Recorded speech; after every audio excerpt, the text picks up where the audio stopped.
So hi guys, welcome back to my mini blog. तो आज था हमारे घर पे फंक्शन। एक तो मेरे मामा का बर्थडे था और एक मेरे मामा के लड़के का मुंडन भी था।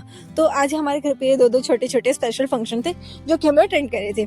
तो सबसे पहले मैंने और मेरी मामी ने ये प्लान किया था, मामा के बर्थडे के लिए सरप्राइज केक रात में मंगाया था और सब नानी वगैरह भी आई थी। तो सब लोग रात भर लेडी स्टॉक कर रही थी अपना। फिर सब लोग जगे हुए थे तो हम लोग चले गए थे अपने मामा को सरप्राइज देने के लिए और मामा बहुत खुश भी हो गए थे। फिर हमने केक कटिंग करके केक वगैरह खाया और फिर हम लोग सोने भी नहीं गए, हम लोग रात भर बातें करने लग गए।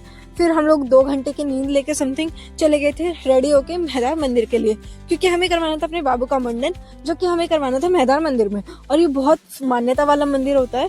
तो फिर हम यहाँ पे चले गए थे और हमने सबसे पहले जाते थोड़ा दुकान वगैरह एक्सप्लोर करना स्टार्ट कर दिया था और फिर हमने लिया था पोखरे में से जल और जो हमें चढ़ाना था शिव जी के ऊपर।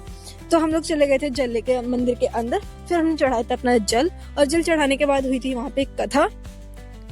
फिर यहाँ पे चल रही थी कथा वगैरह और कथा के बीच में देखो कैसे बंदर वगैरह सब आ गए थे और ये खूब परेशान करने लगे थे लोगों को। उनका तो एक लड़के का तो मिठाई छीन के ही लेकर चले गए थे सारा का सारा। फिर मैंने लिया था अपने कुछ क्लिप्स, क्योंकि थोड़ा सेल्फ ऑब्सेशन भी तो जरूरी रहता है।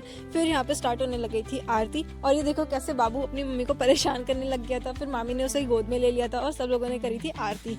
और आरती के बाद हमारे बाबू का होने लग गया था हेयर कटिंग का प्रोसेस स्टार्ट। फिर यहाँ पे उसका हेयर बाल वाल काट के फिर उसको फिर से टकला करा जा रहा था और ये कैसे रोने लग गया था टकला होने के लिए। फिर इसको कैसे फोन वोन देके मनाया था। फिर ये देखो कैसा आफ्टर क्लिप में लगने लग गया था और ये कितना हैंडसम लग रहा था। फिर उसके बाद हमने लिया था मिठाई वगैरह और कुछ अपने लिए धागा वगैरह जो भी होता है वो लिया था हमने। फिर हमने खाना खाया और हम चल दिए थे घर की तरफ। So that